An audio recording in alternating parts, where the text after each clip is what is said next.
Good evening everyone. আজি আমি ৰিলেশনশিপ between AM, GM and HM বুজাই দিম। এটো স্ট্যাটিস্টিক্সৰ হয়। তো AM, GM, HM। AM জানা অ্যাৰিথমেটিক মিন, GM মানে জিওমেট্ৰিক মিন আৰু HM মানে কি হাৰমোনিক মিন। ঠিক আছে, ক্লিয়াৰ আছে। তো ইয়াৰ ভিতৰত ৰিলেশনশিপ কিছুমান আছে। তো হেবিলাক আমি প্ৰুফ কৰাও দেখাই দিম আৰু কিছুমান কোৱেশ্চনো সলভ কৰিম। ঠিক আছে। তো প্ৰথম আমি তো ৰিলেশনশিপটো হ'ল AM চাবাচোন greater than equal two GM greater than equal two HM হয়। ঠিক আছে। তো AM সদায় GMতকৈ ডাঙৰ হ'ব আৰু যদি একে অবজাৰভেশ্যন আমি HM ওলাও তেতিয়া সদায় AM টো ডাঙৰ পাবা, GM টো তাতকৈ অলপমান সৰু পাবা, HM টো আৰু অলপ সৰু পাবা, মানে AM সবতকৈ গ্ৰেটাৰ দেন থাকিব। তো এইটো আমি প্ৰথম প্ৰুফ কৰোঁ, তাৰপিছত আমি কেইটামান কুৱেশ্যন কৰিম। তো প্ৰুফ কেনে কৰিম চাবা। আমি প্ৰথমতে অবজাৰভেশ্যন দুটা ধৰি লওঁ, দুটা অবজাৰভেশ্যনৰ ওপৰতে আমি এইটো প্ৰুফ কৰিম। Let the two observation be, আমি ধৰি লওঁ x1 and x2 দুটা অবজাৰভেশ্যন ধৰি ল'লোঁ। ঠিক আছে। তো দুটা অবজাৰভেশ্যন যেতিয়া ধৰিম তাৰ পৰা যদি আমি AM ওলাওঁ, হয়নে? তো AM প্ৰথমতে ওলাই দিওঁ। AMৰ ফৰ্মুলা আমি জানো x1 প্লাছ x2 ডিভাইড বাই 2, এইটো ফৰ্মুলা জানো। GMৰ ফৰ্মুলাও জানা, GM ইকুৱেল টু কি হয় ৰুট অভাৰ x1 x2, আৰু HMৰ ফৰ্মুলাও জানা, H অভাৰ কি হ'ব অবজাৰভেশ্যন নাম্বাৰ অবজাৰভেশ্যন ওপৰত যাব, তলত 1/x1 প্লাছ 1/x2। তো ঠিক আছে, আমি AM, GM, HMৰ ফৰ্মুলা হিচাপত পুট কৰি দিলোঁ। এতিয়া আমি তিনিটাৰ মাজত ৰিলেশ্যনশ্বিপটো হে কৰিম। তো অবজাৰভেশ্যন দুটাটো ধৰি পেলাইছোঁ, হয়নে? তো ইয়াৰ পৰা আমি এটা প্ৰথম লওঁ x1 minus root over x2 whole square is greater than equal to সদায় 0 হয়। যিকোনো বস্তুৰ স্কুৱেৰ যদি কৰা নহয়, যেনেকুৱা -2 যদি মই হোল স্কুৱেৰ কৰোঁ কি ওলাব 4 ওলাব, যদি 2 স্কুৱেৰ কৰোঁ তেতিয়াতো 4 ওলাব, মানে 0তকৈ ডাঙৰে ওলাব, হয় 0 ওলাব নহ'লে 0তকৈ। তুমি যিকোনো নাম্বাৰেৰে স্কুৱেৰ কৰা, হয়নে নাই? তো সেইটো হয় কি পজিটিভ, মাইনাছ মাইনাছে কি হৈ যায় পজিটিভ হৈ যায়। তো হয় 0 ওলাব নহ'লে 0তকৈ ডাঙৰ হ'ব, সেইটোৰ পৰা আমি এইটো গ্ৰেটাৰ দেন ইকুৱেল টু 0 লিখিছোঁ। ঠিক আছে। আৰু ৰুট অভাৰ x1 কিয় ইউজ কৰিছোঁ, কিয় আমি GMৰ লগত প্ৰুফ কৰিম, তো ৰুট থাকিব লাগিব, হয়নে নাই? আৰু তো এতিয়া সলভ কৰোঁ চাবা, এমপ্লাই দিওঁ। হোল স্কুৱেৰ আছে, ফৰ্মুলা ভাঙি দিয়া। A minus B whole square formula কি আছিলে A square minus twice AB plus B square, এইটো ফৰ্মুলা আছিলে greater than equal to 0 imply. তো ইফালে স্কুৱেৰ আৰু ৰুট কাটা যাব, কাটা গ'লে কি থাকি যাব x1 থাকিব, আৰু ইফালে আমি দুটা একেলগ কৰি x1 x2 একেলগে লিখি দিব পাৰোঁ। তাৰপিছত আহিব তোমাৰ প্লাছ, ইফালে ৰুট আৰু সেই স্কুৱেৰ কেঞ্চেল যাব, তো ইফালে থাকি গ'ল x2 greater than equal to 0 imply x1 plus x2 ইফালে ৰাখিলোঁ, আৰু মাইনাছ টুৱাইছ এইটো আমি ইফালে লৈ গ'লোঁ হা ৰাইট ছাইডত। তো ৰাইট ছাইডত যদি লৈ যাওঁ এইটো প্লাছ হৈ যাব, তো twice root over x1 x2 হৈ গৈছে, ইয়ালৈকে কাৰেক্ট আছে। এতিয়া আমি কি কৰিম, এই x1 প্লাছ x2 লিখিলোঁ, ইফালে 2 আছে নাই, 2টো মাল্টিপ্লাই আছে, ইফালে লৈ গ'লে ডিভাইড হৈ যাব, আৰু ইফালে থাকি যাব only root over x1 x2। Already মই ফৰ্মুলা লিখি দিছিলোঁ ওপৰত কি x1 প্লাছ x2 ডিভাইড বাই 2 মানে কি আছিলে AM আছিলে, আৰু এইটো কি আছিলে GM আছিলে। তো আমাৰ প্ৰথমটো হৈ গ'ল। ঠিক আছে, AM আৰু GMৰ মাজত ৰিলেশ্যন ওলাই দিছোঁ। এতিয়া আমি কাৰ মাজত ৰিলেশ্যন ওলাম জানানে? আমি এতিয়া ওলাম GM আৰু HMৰ মাজত যদি ওলাই দিওঁ তেতিয়াহ'লে আমি প্ৰুফ কৰিব পাৰিম, হয়নে নাই? তো এতিয়া আমি next again for 1/x1 এৰালো and 1/x2 observation we have। তো ঠিক আছে, এইটোৰ পৰা আমি কি কৰোঁ, এবাৰ 1/x1 ৰুট লগাই দিলোঁ মাইনাছ 1/x2 হোল স্কুৱেৰ, এইটো গ্ৰেটাৰ দেন সদায় কি হ'ব 0 হ'ব। ৰুট ইউজ কৰিছোঁ, ৰুট কৰাৰ কাৰণে GMৰ লগত প্ৰুফ কৰি দিম, আৰু 1/x2 কিয় অবজাৰভেশ্যনটো উল্টি যায় ক'ত HMত, সেইকাৰণে এনেকুৱা লৈছোঁ। তো ইমপ্লাই হোল স্কুৱেৰ ফৰ্মুলা ইয়াতো এপ্লাই কৰোঁ। হোল স্কুৱেৰ ফৰ্মুলা যদি এপ্লাই কৰোঁ তো 1/x1 root whole square minus twice 1/x1 root 1/x2 plus root over 1/x2 whole square greater than equal to 0। ইয়াতো স্কুৱেৰ কেঞ্চেল গ'ল, 1/x1 আহি গ'ল minus, তো এটা কাম কৰোঁ, ইয়াতে 2টোতো ওপৰতে আছে, চ' ৰুট 1ৰ ওপৰত এপ্লাই কৰা একো মেটাৰ নকৰে 1 ওলাব তো ৰুটটো অকল আমি তলত দেখাই দিব পাৰোঁ x1 x2 আৰু ইফালে আহি গ'ল 1/x2 আছে তো এইটোতো 1/x2 থাকি যাব গ্ৰেটাৰ দেন ইকুৱেল টু 0 তো ইয়াৰ পিছৰ ষ্টেপটো আমি ফ'ল' কৰিম কি জানা 1/x1 থাকক প্লাছ 1/x2 থাকক আৰু এই পাৰ্টটো যে আছে মই সিফালে লৈ যাম হা সিফালে লৈ গ'লে প্লাছ হৈ যাব টুৱাইছ x1 x2 ৰুট ইয়ালৈকে ঠিকে আছে কাৰো ডাউট নাই এতিয়া আমি এইটো গোটেই চোৱা প্লাছ আছে না এই গোটেইখিনিক এটা অবজাৰ্ভ এটাই পাৰ্ট হয় নাই তো যেহেতু এটাই পাৰ্ট হয় তো আমি কি কৰোঁ সিঙ্গল পাৰ্ট বুলি ভাবিবা এইটো আৰু আমি এই দুটাৰ মাজত ইণ্টাৰচেঞ্জ কৰাই দিম ক্লিয়াৰ তো ইণ্টাৰচেঞ্জ যেতিয়া ইকুৱেশ্যন ৰুলছ এপ্লাই কৰিব পাৰি সি ইফালে যাব ইফালে আহিব তো ইয়াতে আহি গ'ল x1 x2 greater than equal two 2 আছে ইয়াৰ তলত গোটেই টাৰ্মটো আহি যাব 1/x1 প্লাছ 1/x2 তো ইয়াৰ পৰা আমি জানো এইটো ফৰ্মুলা আছিলে gmৰ আৰু এইটো ফৰ্মুলা আছিলে hmৰ হয়নে তো এতিয়া therefore আমাৰ এইটো প্ৰুফ হৈ গ'ল প্ৰথম প্ৰুফ কৰিছিলোঁ আমি am greater than equal two gm next proof কৰিলোঁ gm greater than equal two hm তো দ্যাট মিন্স আমাৰ এইটো প্ৰথম প্ৰুফটো হৈ গ'ল ঠিক আছে তো এইটো আমাৰ কমপ্লিট হৈ গ'ল এতিয়া আমাৰ সেকেন্ড প্ৰুফ এটা আছে তো সেকেন্ডটো কৰিলোঁ তাৰপিছত ইয়াৰে সাম এটা ল'ম ঠিক আছে তো সেকেন্ডটো হ'ল তোমাৰ am into hm equal to সদায় কি হয় gm স্কয়াৰ হয় ঠিক আছে তো এইটো আমি কেনেকৈ প্ৰুফ কৰিম চাবা আমি প্ৰথমতে লেফট হ্যান্ড সাইডটো লওঁ am into hm তো am ৰ ফৰ্মুলাটো আমি অলৰেডি কৰিছোঁ দুটা অবজাৰভেশ্যনত মই লিখি ৰাখিছিলোঁ ওপৰত তো x1 প্লাছ x2 ডিভাইড বাই কি আছিলে 2 আছিলে এইটো আছিলে am ইনটু আৰু ইফালে hm ৰ ফৰ্মুলা আছিলে কি জানানে hm ৰ ফৰ্মুলা ওপৰত আছিলে নাম্বাৰ অফ অবজাৰভেশ্যন তলত আছে এইটো ৰেচিপ্ৰকেল হৈ যায় অবজাৰভেশ্যন কেটা এনেকুৱা হৈ গৈছে ঠিক আছে তো ইয়াতে আমি তে সলভ কেনে কৰিম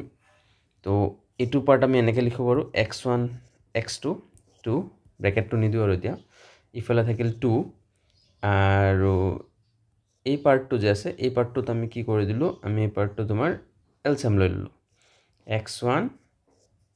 x2 তো x2 টো এলত মাল্টিপ্লাই হ'ব x2 প্লাছ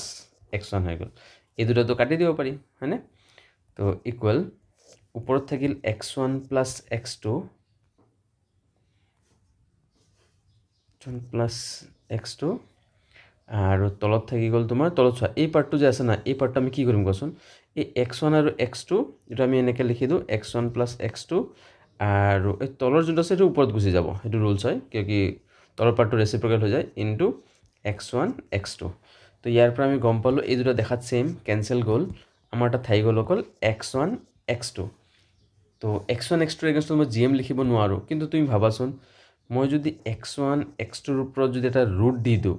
দি কিনি যদি হোল স্কয়াৰ কৰি দিওঁ তো কথাটো সেম হ'ল নাই স্কয়াৰ আৰু ৰুট যদি কাটাই যায় আকৌ আগৰ নিচিনা থাকিলে আমাৰ x1 x2 নিচিনা থাকিলে নাই তো মই সেইটো আমি লিখিব পাৰোঁ তো এনেকৈ লিখিলে আমাৰ কি লাভ হ'ব আমি x1 x2 এইটো যে আছে এইটোৰ আমি ফৰ্মুলা কি আছিলে gm আছিলে gm বহাই দিওঁ স্কয়াৰ হৈ গ'ল তো ইফালে আমাৰ এইটো আমাৰ কি হয় ৰাইট হ্যান্ড সাইড তো আমাৰ প্ৰুভ হৈ গ'ল কি left hand side equal to right hand side হয় না তো এইটো প্ৰুভ হৈ গ'ল এতিয়া আমি এটা এক্সাম্পল লৈ লওঁ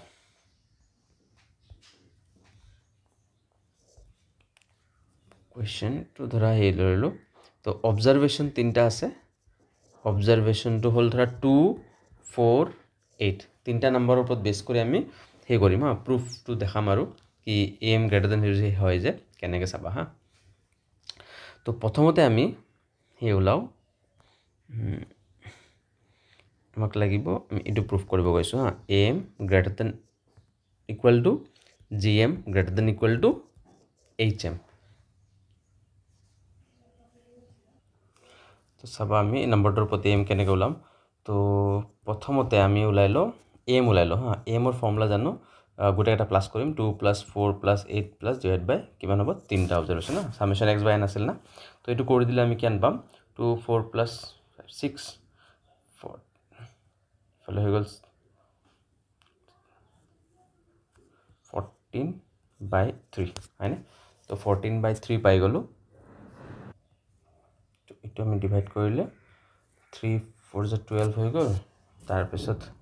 2 থাকিল 20 থাকিলে তো সব 6 6 ওলাই থাকিব তো 6 7 এটো হৈ গ'ল আৰু জিএমৰ ফৰ্মুলা আমি জানো এইটো ৰুট অভাৰ আহি যাব 3 হৈ যাব আৰু তিনটা অবজাৰভেশ্যন আছে তিনটা অবজাৰভেশ্যন আমি মাল্টিপ্লাই কৰি দিম হয়নে তো মাল্টিপ্লাই যদি কৰি দিওঁ তো ইফালে 2 এইটো 4 মানে হল 2 স্কয়াৰ আৰু এইটো 4 মানে 2/3 আৰ আসলে ইফালে ৰুটৰ ভ্যালু 3 আছে তো ৰুট গুছাই দিলে 1/3 হৈ যাব আৰ এইটো গুটেটা প্লাস কৰি দিলে ইয়াতে 1 আছে 2/3 কিমান হ'ব 6 হ'ব হয়নে 3 + 2 + 1 6 আৰু 6 into 1/3 মানে আমি পাই গলো এটো 3 to cancel হ'ব 2 স্কয়াৰ মানে 4 তো জিএম কিমান পালো আমি 4 পালো দেখিছা এইচএম কিমান ওলাইছিল 4.67 এটো কিমান ওলাইছে 4 ওলাইছে কম ওলাইছে নাই এবাৰ আমি এইচএমত যাও এইচএমৰ ফৰ্মুলাটো আছিল ওপৰত নাম্বাৰ অফ অবজাৰভেশ্যন তিনটা আছিল 1/2 + 1/4 + 1/8 অবজাৰভেশ্যন বিলাক আমি উল্টা কৰি দিব লাগে ইকুৱেল টু ওপৰত যাব 3 আমি যদি ইয়াতে এলসিএম লৈ লো 8 ইয়াতে হ'ব 2 এদি 2 4 যায় 8 + 4 2 বাৰ যায় 2 1 যায় তো ওপৰত হৈ গল 3 * 8 তলত হৈ গল 4 5 6 7 তো এটো হৈ গল তোমাৰ 24/7 তো 24 যদি 7 আমি কৰি দিও তো 21 হল 3 থাকিল পয়েন্ট হল 0 28 তো 3.4 আহি আছে হয় নাই তো তুমি নিজে হবা এম আমি পালো এটো এম কেন পাইছিলো এম পালো 4.67 এম পালো 4.67 জিএম পালা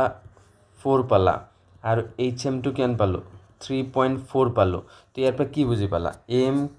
greater than GM greater than equal to HM হয় না নাই তো এটো আমাৰ এটা এক্সাম্পল লৈ কিনে আমি প্ৰুফ কৰি ললো ঠিক আছে আৰু এটা কোৱেশ্চন লৈ লো কোৱেশ্চনটো হল ইফ দা এম অফ